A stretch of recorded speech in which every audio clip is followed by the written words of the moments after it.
Are you a pirate? No, not that kind of pirate. This kind of pirate. Downloading films is stealing. If you do it, you will face the consequences. And that's what we're talking about today. Stay tuned.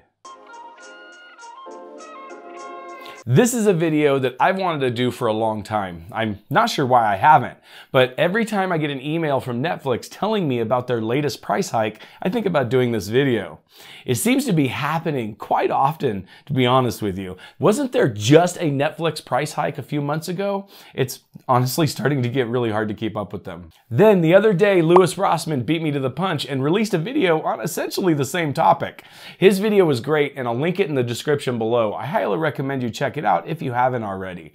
In fact, I'm going to reiterate a few of his points, but I think he left a few things out that I think are contributing to the issue. And that issue is how easy it's becoming to justify piracy. But before we get into that, we got to pay some bills. So check out today's sponsor. Is your copy of Windows 10 unactivated? Well, it doesn't have to be, because with today's sponsor, VIP SCD Key, you can get a valid Windows 10 license for under $20. Stop dealing with that stupid watermark on the desktop, the valid license for Windows 10. Also, with an activated copy of Windows 10, you can upgrade to Windows 11 for free. Just go to the link in the description below and pick up a valid Windows 10 license key. During checkout, use the code CYBERCPU for a 25% discount. Once you have your key, go to your activation settings in Windows 10 and click on the link that says Change Product Key. Enter the product key you just purchased and hit Activate. Now you don't have to deal with that stupid watermark that come with running an unactivated copy of Windows 10. Now, on with the video. I'm going to go out on a limb here and say right from the beginning that I think the majority of piracy is the fault of publishers. I know, this sounds a lot like blaming the victim for the crime, but in this case, I think it's true. Publishers have a long history of doing really stupid things to try to curb piracy. Sony installed rootkits on people's computers in an attempt to stop them from ripping CDs that they legally purchased. And we can't forget that record companies spent almost a decade suing people for downloading music. That was honestly a PR disaster. But the one thing it didn't do was stop people from downloading music. You know what, in fact? Do you know what did stop people from downloading music? Apple. Boom. That's iPod. I happen to have one right here in my pocket, matter of fact. There it is, right there.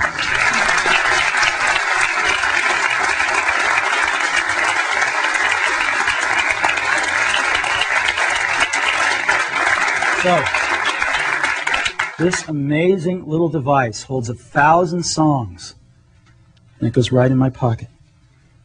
I rag on Apple a lot, and honestly, I think they're an awful company, and they deserve all the criticism that I give them. But you can't deny the fact that they revolutionized the way that we purchase music. But you know who made it better? It was Amazon. They may not have been the first ones to do it, but they made purchasing music even better by actually selling MP3s without DRM. Do you notice a pattern here? People were not downloading music because they didn't want to pay for it. Digital music services proved that. They downloaded music because they didn't want to pay for a whole CD, and they just wanted one song. When I was a kid, if I just wanted one song, I could call the radio station and request it, and then sit in front of my boombox with my finger over the record button until they finally played it. Sometimes that took a while, if it happened at all. And it almost always had the DJ's voice over the beginning of the song, which, was kind of annoying, but it was the way it was. But then came Napster. They streamlined the process of getting just the one song that you want. It exploded and everyone was using it. Then Metallica turned into Karens and ruined it for everyone. The fall of Napster didn't hurt piracy at all. In fact, it didn't even slow it down. It just made it even better. Ultimately, the bad guys were the record companies, and ultimately they were the ones who were right.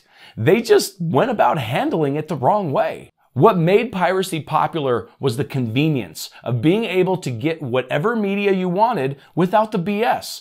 When Apple launched iTunes, the convenience factor changed, and it practically ended music piracy. Now, you could jump on your computer, find the song that you wanted, pay your 99 cents, and Apple would conveniently put it on the device for you. But you know what? If you didn't have an iPod, that's okay, because Amazon decided to go one step further and sell music without DRM that you could put on any device you wanted. Now, today, when you want a song, the last thing you think of is pirating it, because buying it is just easier. Yes, of course, there's still piracy, and there always will be, but the vast majority of people today purchase their music from digital music stores. Back in the days of Napster, the reason why music piracy was so big, but movie and software piracy wasn't that big, was because everyone was on dial-up. You can't expect to download a full-length movie on a 56K modem. But as internet speeds increased, pirating movies and software became a lot more convenient. So what would make someone rather watch a movie recorded on a camcorder where you can see people standing up in the crowd going to the bathroom in the middle of a movie instead of buying the DVD? The answer to that is easy: convenience. It's more convenient to jump on the internet and download a movie than it is to drive to the store and buy a DVD. I mean, it doesn't justify it, but it is more convenient.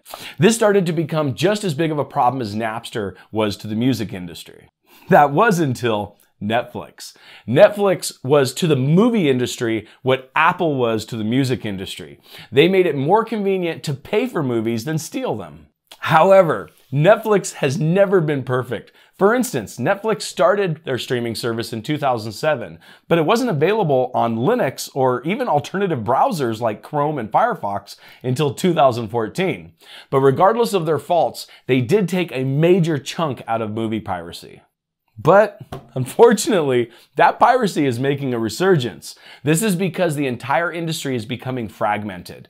You no longer just have Netflix. Now you have Hulu, Disney Plus, Amazon Prime, Apple TV, Paramount Plus, HBO Max, and honestly, the list goes on. I could be here all day. When I first signed up for Netflix, it cost me $7 a month. A week ago, I received an email from Netflix telling me that the price is going up to $22.99. Now, I get it. Prices change after 16 years. But today, for $22.99, you don't get the same service as you did when it was $7. In fact, it's not the same service at all, because if you want to watch Star Wars, you need Disney Plus for that. That's another $13.99. And if you want Game of Thrones, well, you're going to need to buy HBO Max, and for that, it's $19.99 a month.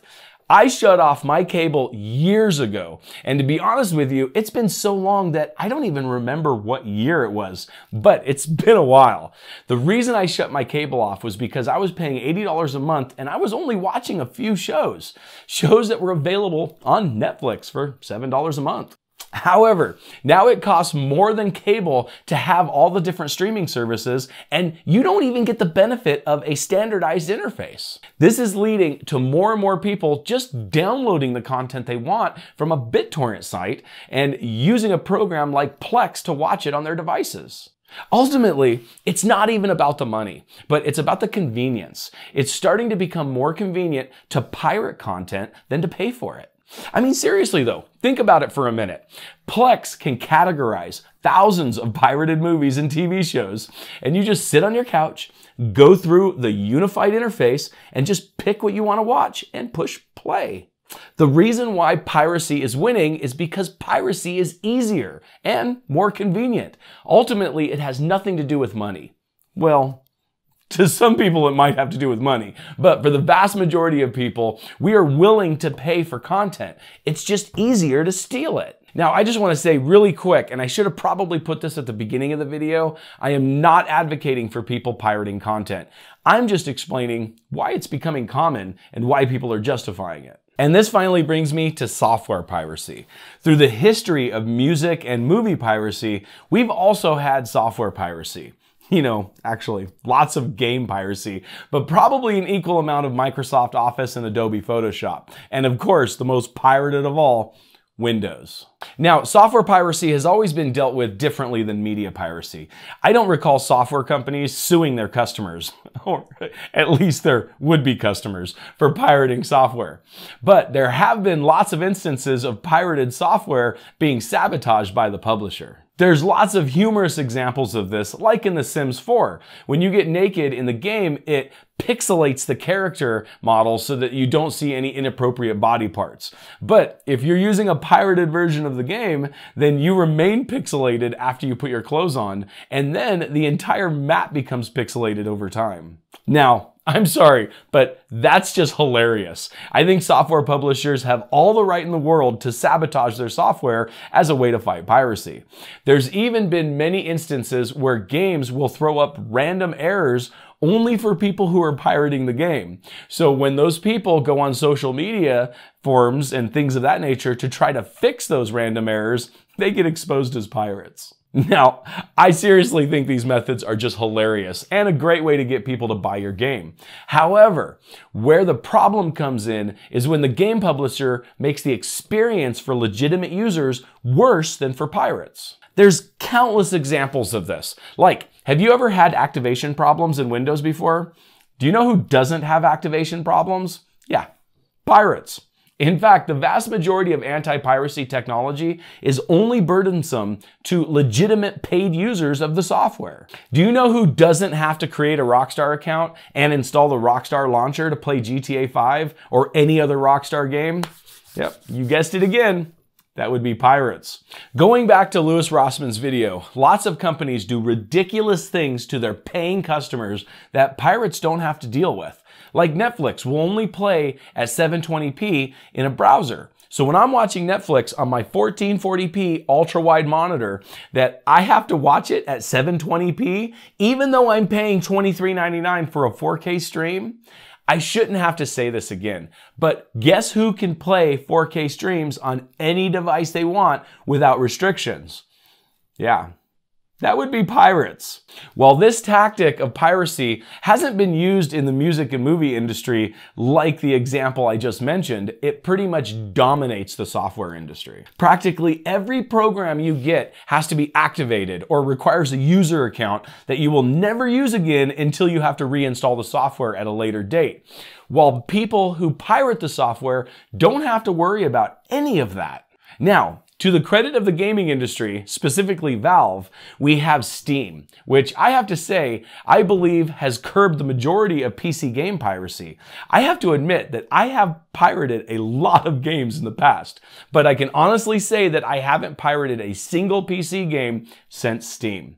In fact, I've even purchased games that I had previously pirated because it's just so easy to have a game already in your Steam library. However, even that is falling off the rails with multiple game stores competing with Steam. Now, if all of these game stores were just trying to work off the same business model, then it would be fine. However, that's not what's happening. Other game publishers are creating their own stores and then making their games available only in those specific stores. So now, depending on what game you want to play, you have to have multiple game stores installed on your system. Luckily, this issue isn't as bad as it is with movie streaming services, but it has the potential to be. Ultimately, this video is not intended to condone piracy. Yes, it can be justified, but you have to remember that software and media doesn't just fall from the heavens. People have to make it. Those people have families to feed and bills to pay, and they can't pay those bills with everyone downloading their stuff. But ultimately, you're never going to end piracy. But the way that you curb piracy is to make paid content more convenient. Don't punish your paying customers for wanting to give you money. Ultimately, what little piracy will still happen will be overwhelmed by the paying customers that are happy to pay you for your services. But frustrating people is a great way to make pirates out of paying customers. Stop making me pay for 37 different streaming services because I simply won't do it. Just stop making the user experience for paying customers worse than it is for pirates, and piracy wouldn't be a problem. But with all that said, if you like this format of video, I've done a few of them. Check out this one here where I talk about the attack on free speech on social media. That one's honestly more important than ever. And YouTube really doesn't want you to watch that one. It's probably why they don't give me many impressions on it. As always, you guys have a great day.